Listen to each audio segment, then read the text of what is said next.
अस्सलामुअलैकुम वरहमतुल्लाहि वबरकातुहू। एक मरतबा फिर से आपका इस्तकबाल है आपके अपने ही यूट्यूब चैनल एच ऑनलाइन पर। और आज मैं फिर से एक बहुत ही ख़ास वीडियो लेकर हाजिर हुआ हूँ।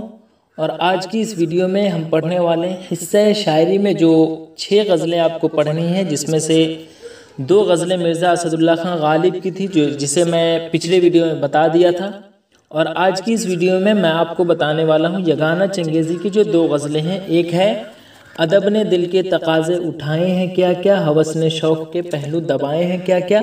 और एक है मुझे दिल की ख़ता पर यास शर्माना नहीं आता, पराया जुर्म अपने नाम लिखवाना नहीं आता से जितने भी ऑब्जेक्टिव सवालात बनते हैं वो, और यगाना चंगेज़ी के हालात ज़िंदगी पर जितने भी ऑब्जेक्टिव सवालात बनते हैं उसको मैं इस वीडियो में बताने वाला हूँ। तो अगर आप इस वीडियो को पूरा देख लेते हैं तो इस सबक से जो भी ऑब्जेक्टिव क्वेश्चन बनता है वो सब आप आसानी से बना सकते हैं एग्ज़ाम हॉल में जाने के बाद। तो चलिए हम बग़ैर वक्त ज़ाय किए हुए वीडियो शुरू करते हैं। लेकिन मैं एक चीज़ आपको बता दूं कि अगर आप इस चैनल के लिए नए हैं तो चैनल को ज़रूर सब्सक्राइब कर लें ताकि मज़ीद इस तरह की वीडियो का नोटिफिकेशन आप तक पहुँच सके। तो चलिए हम सीधे सीधे टेलीग्राम पर चलते हैं, जहाँ से हम आपको ऑब्जेक्टिव की शक्ल में बहुत सारे क्वेश्चन करा रहा हूँ। तो देखिए हम आ गए टेलीग्राम पर और यहाँ पर आप देख रहे होंगे स्टार्ट दिस क्यूज, इस पर हमने क्लिक किया। उसके बाद आई एम रेडी। तो एक चीज़ मैं आपको बता दूं कि इससे पहले मैं यगाना चंगेज़ी का जो 2 गज़लें पढ़ना है उसकी वीडियो में पोस्ट कर चुका हूँ, जिसमें इस 2 गज़ल से जो भी आपके एग्ज़ाम में क्वेश्चन पूछा जाता है तशरीह करने के लिए उसकी वीडियो मैं बना चुका हूँ। तो लिंक डिस्क्रिप्शन में दिया गया है, आप उस पर क्लिक करें और वो वीडियो भी ज़रूर देखें क्योंकि उसमें आपको बहुत कुछ सीखने को मिलेगा। और वो 4 मार्क्स आपको लेना है तो ज़रूर देखना पड़ेगा उस वीडियो को। तो देखिए सबसे पहले मैं इस वीडियो में शुरू से ही बता दिया हूँ कि ऑब्जेक्टिव कराने वाला हूँ इस सबक से जो भी बनता है। तो देखिए सबसे पहला क्वेश्चन क्या है, यगाना चंगेज़ी की पैदाइश कब हुई थी। जी हाँ, तो इससे पहले मैंने क्या पढ़ा था, मिर्ज़ा गालिब के बारे में मैंने पढ़ा था। तो सबसे पहले मैंने उनकी पैदाइश के बारे में पढ़ा था। तो उनकी पैदाइश जो है वो कब हुई थी, 1797 ईस्वी में हुई थी। और कहाँ हुई थी, तो आगरा में हुई थी, ये मैंने उस वक्त पढ़ा था। और उनकी वफ़ात कब हुई थी, 1869 में दिल्ली में हुई थी। मैं बार बार इसलिए कह रहा हूँ क्योंकि वो एग्ज़ाम में पूछा जाता है। अब यहाँ पर पूछा जा रहा है कि यगाना चंगेज़ी की पैदाइश कब हुई। तो इनकी पैदाइश जो है वो 17 अक्टूबर, एक मिनट, इनकी पैदाइश जो है वो 17 अक्टूबर 1884 ईस्वी को हुई थी। इसलिए इसका सही जवाब क्या हो जाएगा, ऑप्शन ए हो जाएगा। आगे है यगाना चंगेज़ी किस ज़िला में पैदा हुए थे। जी हाँ, तो यगाना चंगेज़ी जो है वो किस ज़िला में पैदा हुए यहाँ पर पूछा जा रहा है, तो वो पटना ज़िला में पैदा हुए थे। इसलिए इसका सही जवाब क्या है, ऑप्शन बी, पटना। और मोहल्ला के नाम अगर पूछता तो मुगलपुरा में पैदा हुए थे, ठीक ना, पटना सिटी के मोहल्ला मुगलपुरा में पैदा हुए थे। तो इसलिए इसका सही जवाब है पटना।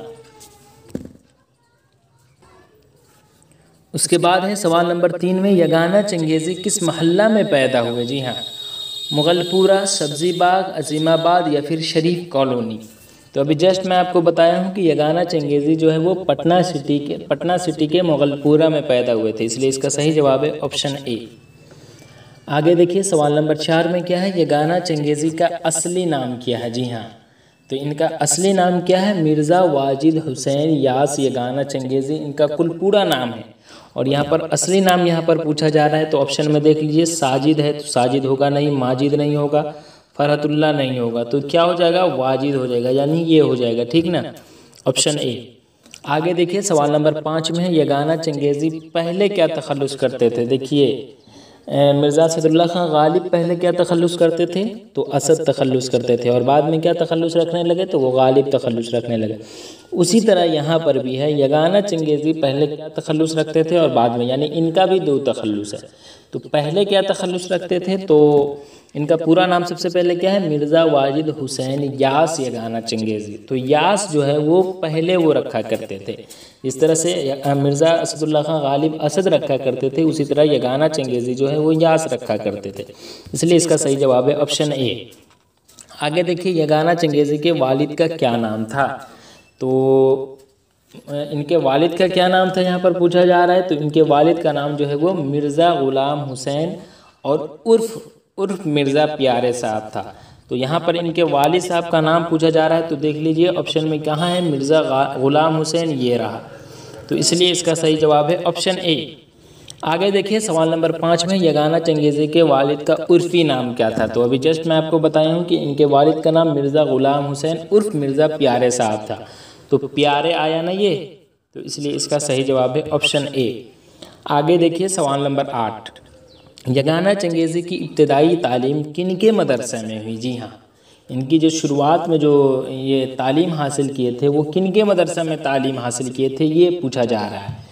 तो मोहम्मद सईद हसरत के मदरसे में जो है वो इब्तदाई तालीम हासिल किए थे, इसलिए इसका सही जवाब क्या हो जाएगा, ऑप्शन ए हो जाएगा। और ये आपके किताब में पेज नंबर 152 में जस्ट ऊपर में ही दिया गया है।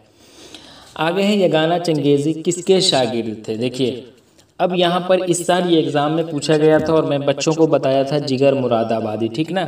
और जिगर मुरादाबादी गलत भी नहीं है, लेकिन देखिए शाद अज़ीमाबादी इस बार जो आंसर शीट आया है बिहार बोर्ड का, उसमें उन्होंने शाद अज़ीमाबादी को यगाना चंगेज़ी का शागिर्द माना था। हालांकि मैं ये नहीं कह रहा हूँ नहीं है, लेकिन जिस तरह से पहले जो एग्ज़ाम हुआ करता था तो उसमें इन्होंने जो है वो जिगर मुरादाबादी को यगाना चंगेज़ी के शागिर्द माने थे, तो उस हिसाब से तो जिगर मुरादाबादी होनी चाहिए। लेकिन इस मरतबा जो है वो शाद अज़ीमाबादी उन्होंने आंसर शीट जो बिहार बोर्ड का ऑफिशियल निकला था उसमें शाद अज़ीमाबादी उन्होंने माना था। तो अब मैं इसमें क्या जवाब दूं मुझे खुद नहीं समझ में आ रहा, लेकिन मैं आपको दोनों बता दिया कि दोनों जो है वो इनके शागिर्द थे, ठीक है। तो मैं यहाँ पर जिगर मुरादाबादी फिर से ही बता रहा हूँ, तो इसलिए इसका सही जवाब है ऑप्शन बी। आगे है यगाना के क्या माने हैं। यगाना का मतलब क्या होता है ये पूछा जा रहा है यहाँ पर। तो 2, 3, यक्ता, अजूबा या इनमें से कोई नहीं। तो क्या हो जाएगा इसका सही जवाब, यक्ता या अजूबा जो कहते हैं वो जो है यगाना का मतलब हुआ, ठीक ना। आगे देखिए सवाल नंबर 11 में है यगाना चंगेज़ी पटना के किस स्कूल में तालिबे इल्म थे। जी हाँ, तो इब्तदाई तालीम जो है वो मोहम्मद सईद हजरत के मदरसे में हासिल की और उसके बाद जो है वो Mohammedan Anglo Arabic school Patna city में क्या कहते हैं वो तालिबे इल्म हुए। तो इसलिए इसका सही जवाब क्या हो जाएगा, ऑप्शन डी हो जाएगा। चलिए आगे देखिए, आगे है यगाना चंगेज़ी इंट्रेंस कब पास किया, यहाँ पर पूछा जा रहा है। जी हाँ, इंट्रेंस कब पास किया, तो वो 1903 ईस्वी में इंट्रेंस पास किए थे, इसलिए इसका सही जवाब है ऑप्शन ए। अब इसमें मैं वक्त नहीं लेना चाहता हूँ क्योंकि आपको ये याद करना पड़ेगा। आगे है यगाना चंगेज़ी कलकत्ता कब गए, तो मैं आपको बता देता हूँ, आपको याद करना है। तो 1930 में देखिए शुरुआत क्या है, सबसे पहले यगाना चंगेज़ी इंट्रेंस कब पास किए, तो 1903 में पास किए, ठीक। उसके बाद यगाना चंगेज़ी कलकत्ता कब गए, तो 1904 में गए। मैं सीरियल वाइज आपको लगा दी हूँ ताकि आपको आसानी हो याद करने में। उसके बाद है यगाना चंगेज़ी इलाजो मुआलजा के लिए लखनऊ कब गए, तो वो 1905 ईस्वी में गए। यानी अब यहाँ से देखें 1903 सबसे पहले 1903 यहाँ आया, ये क्या है यगाना चंगेज़ी इंट्रेंस पास किए थे। अब अगला साल देखिए 1904 में क्या हुआ, ये कलकत्ता गए। उसके बाद क्या है यगाना चंगेज़ी 1905 में इलाज मुआलजा के लिए लखनऊ गए, तो आसानी से ये याद हो जाएगा। आगे देखिए आगे क्या है यगाना चंगेज़ी हैदराबाद अब कब गए, ये भी पूछा जाता है एग्ज़ाम में। तो ये जो है ये 1927 ईस्वी में गए थे। चलिए आगे देखिए यगाना चंगेज़ी ज़रिए माश के तौर पर कुछ दिनों के लिए कहाँ नौकरी की, तो कहाँ नौकरी की यहाँ पर पूछा जा रहा है। ऑल इंडिया रेडियो, हिंदुस्तान अखबार या फिर अवध अखबार या इनमें से कोई नहीं। तो 16 नंबर क्वेश्चन का क्या हो जाएगा, अवध अखबार हो जाएगा, जहाँ यगाना चंगेज़ी ज़रिए माश के तौर पर कुछ दिनों के लिए नौकरी की थी, इसलिए इसका सही जवाब है ऑप्शन सी। आगे है अवध अखबार से यगाना चंगेज़ी की मुलाजमत कब ख़त्म हुई, यहाँ पर पूछा जा रहा है। तो ये जो है यगाना चंगेज़ी की नौकरी जो है कुछ दिनों के लिए वहाँ किए थे, तो वो कब ख़त्म हुई ये पूछा जा रहा है यहाँ पर। तो वो जो है वो कब ख़त्म हुई थी, 1923 ईस्वी में ख़त्म हुई थी, इसलिए इसका सही जवाब जो है वो ऑप्शन ए है। आगे देखिए यगाना चंगेज़ी अटावा कब गए और कहाँ मुलाजमत की। सबसे ज़्यादा याद करने में साल बहुत ज़्यादा मतलब मेहनत करना पड़ता है याद करने में, और इसमें बच्चे कंफ्यूज भी कर जाते हैं, लेकिन आपके सिलेबस में है तो हो सकता है पूछ भी दे। तो खैर ये सब उतना डीप में भी नहीं जाना है, मैं आपको हर एक क्वेश्चन करा रहा हूँ इसलिए मैं ये सब बता रहा हूँ। यगाना चंगेज़ी इटावा कब गए और कहाँ मुलाजमत की, तो बताइए आप 18 नंबर क्वेश्चन का। तो वो 1924 में इस्लामिया हाई स्कूल, यानी ऑप्शन ए हो जाएगा इसका सही जवाब। यानी कहने का मतलब है कि यगाना चंगेज़ी जो है वो इटावा 1924 ईस्वी में गए और इस्लामिया हाई स्कूल में मुलाजमत की थी। ठीक है, आगे है यगाना चंगेज़ी ने अपनी ज़िंदगी का बड़ा हिस्सा कहाँ गुजारा था। जी हाँ, तो कहाँ गुजारा था इन्होंने अपने ज़िंदगी का बड़ा हिस्सा लखनऊ में। और ये लखनऊ में कब गए थे, यहाँ पर अभी जस्ट मैं आपको बताया था ना 1905 ईस्वी में गए थे, ये रहा क्वेश्चन। तो यहाँ जो है ना लखनऊ में यगाना चंगेज़ी ने अपनी ज़िंदगी का बहुत बड़ा हिस्सा गुजारा था, इसलिए इसका सही जवाब है ऑप्शन डी। आगे है यगाना चंगेज़ी की मुलाकात लाहौर में अक्सर किससे होती थी। देखिए लाहौर में भी ये रहे और लाहौर में रहे तो इनकी मुलाकात जो है वो अक्सर किससे होती थी, ये बात पूछा जा रहा है। तो ये अल्लामा इकबाल से, देख रहे हैं कितने बड़े शायर थे अल्लामा इकबाल साहब, उनसे इनकी मुलाकात हुआ करती थी। आगे है यगाना चंगेज़ी की शादी कब हुई थी। तो इनकी शादी जो है वो 1913 ईस्वी में कनीज़ हुसैन से हुई थी, जो आगे क्वेश्चन आएगा, तो इसलिए इसका सही जवाब है ऑप्शन बी। आगे है यगाना चंगेज़ी की बीवी का क्या नाम था, तो अभी जस्ट मैं आपको बताया हूँ कनीज़ हुसैन, इसलिए इसका सही जवाब है ऑप्शन ए। आगे देखिए सवाल नंबर 23 में है यगाना चंगेज़ी का बीवी का क्या नाम था। तो देखिए एक चीज़, यगाना चंगेज़ी की बीवी का क्या नाम है, तो यहाँ पर अगर ऑप्शन में देखिए कनीज़ हुसैन, शाकिरा हुसैन, सुमैया, सकीना बेगम है, तो मैंने कनीज़ हुसैन दिया, लेकिन यहाँ पर कनीज़ हुसैन है ही नहीं। तो अब ये नहीं आप कहेंगे कि क्वेश्चन गलत है, बिल्कुल नहीं। यहाँ पर क्या हो जाएगा, यगाना चंगेज़ी की बीवी का दूसरा नाम भी है और वो क्या है, बेगम यगाना के नाम से वो मशहूर हुई थी, इसलिए बेगम यगाना अगर रहे तो वो गलत सवाल नहीं है। तो इसलिए इसका सही जवाब क्या हो गया, ऑप्शन ए हो गया। ठीक है, आगे है यगाना चंगेज़ी की शादी किसके साहबजादी से हुई, यानी किसकी बेटी से हुई थी, ये पूछा जा रहा है यहाँ पर। तो किसकी बेटी से हुई थी, मोहम्मद शफ़ी शिराजी से, इसलिए इसका सही जवाब है ऑप्शन बी। आगे देखिए सवाल नंबर 25 में है यगाना चंगेज़ी रिटायर कब हुए थे। जी हाँ, सुबकदोश कब हुए थे, यही बात पूछा जा रहा है। तो यगाना चंगेज़ी जो है वो 1942 ईस्वी में सुबकदोश हुए थे, यानी रिटायर हुए थे। ठीक ना। आगे देखिए सवाल नंबर 26 में यगाना चंगेज़ी की वफ़ात यानी मृत्यु कब हुई थी इनकी। तो यगाना चंगेज़ी की मृत्यु जो है वो 26 नंबर क्वेश्चन का क्या हो जाएगा, 1956 ईस्वी में जो है वो इनकी वफ़ात हो गई थी 3-4 फरवरी के दरमियानी रात में। ठीक ना, तो इसलिए इसका सही जवाब है ऑप्शन 1956। यहाँ पर 2-2 दिया गया है, इसलिए मैंने यहाँ पर लगाया था निशान ऑप्शन बी पर। खैर 1956 यहाँ भी है, यहाँ भी है, तो इसलिए फ़र्क नहीं पड़ता है, 1956 आप याद रखें। आगे देखिए यगाना की वफ़ात कहाँ हुई। तो यगाना की वफ़ात जो है, यगाना चंगेज़ी की वफ़ात जो है वो 1956 ईस्वी में हुई थी। और कहाँ हुई थी ये पूछा जा रहा है, तो कहाँ हुई थी, तो वो लखनऊ में हुई थी। 1905 ईस्वी में लखनऊ गए और यहाँ सबसे ज़्यादा दिन वो रहे थे ना, और यहीं इनकी वफ़ात भी हुई थी। और इनकी पैदाइश की बात करें तो फिर से आप याद रखें 17 अक्टूबर 1884 ईस्वी को किस ज़िला में, पटना सिटी में, किस मोहल्ला में, मुगलपुरा में हुई थी। ठीक ना, तो ये सब आप याद रखेंगे। तो यगाना चंगेज़ी की वफ़ात जो है वो लखनऊ में ही हुई थी। आगे देखिए सवाल नंबर 28 में है नश्तर-ए-यास किसका शेरी मजमुआ है। तो नश्तर-ए-यास, आयात विजदानी, तराना और गंजीना, ये सब जो है ये यगाना चंगेज़ी की अहम किताबें हैं। तो नश्तर-ए-यास किसका शेरी मजमुआ हो गया, ये तो आप जान ही गए, यगाना चंगेज़ी का, इसलिए इसका सही जवाब जो है वो, एक मिनट, इसका सही जवाब जो है वो यगाना चंगेज़ी हो जाएगा।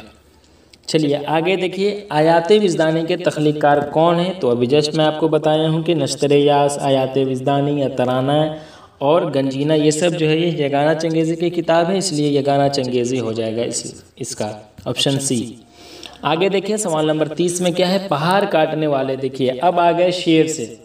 मैंने कहा था ना कि इनकी जो 2 गज़लें हैं उससे और इनकी हालात ज़िंदगी से जो भी ऑब्जेक्टिव सवालात आपके एग्ज़ाम में पूछे जाते हैं वो सब मैं आपको बताने वाला हूँ। तो अब हम आ गए गज़ल में। तो देखिए पहाड़ काटने वाले ज़मीं से हार गए, इस मिसरा में पहाड़ काटने वाले से मुराद क्या है। तो तशरीह जब मैं किया था तो उसमें बड़े अच्छे तरीके से मैंने बताया था इसका क्या नाम है, फरहाद और शेरी और फरहाद की कहानी को मैं बहुत अच्छे तरीके से बताया था। लिंक डिस्क्रिप्शन में दिया गया है, उसको आप ज़रूर देखें। तो पहाड़ काटने वाले ज़मीं से हार गए, इस मिसरे में पहाड़ काटने वाला से मुराद कौन है, तो फरहाद है। ठीक ना, और फरहाद क्या है, कैसे, वो सब आप उस वीडियो में देखें जाकर, बड़ी आसानी से आप समझ जाएंगे। देखिए तलमीह किसे कहते हैं उसको भी मैं उसी वीडियो में बताया हूँ, उसको ज़रूर देखिए आप। किसी तारीख़ी वाक़या की तरफ इशारा को शायरी इस्तिलाह में क्या कहते हैं, तो यहाँ पर मैं ऑब्जेक्टिव में वक्त लेना नहीं चाहता हूँ, इसलिए मैं डायरेक्ट बता रहा हूँ, इसे तलमीह कहते हैं। और आखिर तलमीह क्या होता है, तो ये पहाड़ काटने वाले ज़मीन से हार गए, ये जो फरहाद है, फरहाद का ही एग्जाम्पल लेकर मैं उस वीडियो में बताया हूँ, इसलिए उस वीडियो को आप ज़रूर देखें। तो किसी तारीख़ी वाक़या की तरफ इशारा को शायरी इस्तिलाह में हम क्या कहते हैं, तलमीह कहते हैं। अगर नहीं समझ में आ रहा है तो लिंक डिस्क्रिप्शन में दिया गया है, आप उस वीडियो को ज़रूर देखें। आगे है गज़ल का पहला शेर क्या कहलाता है। उसी वीडियो में मैं आपको सारी चीज़ बता चुका हूँ ये सब।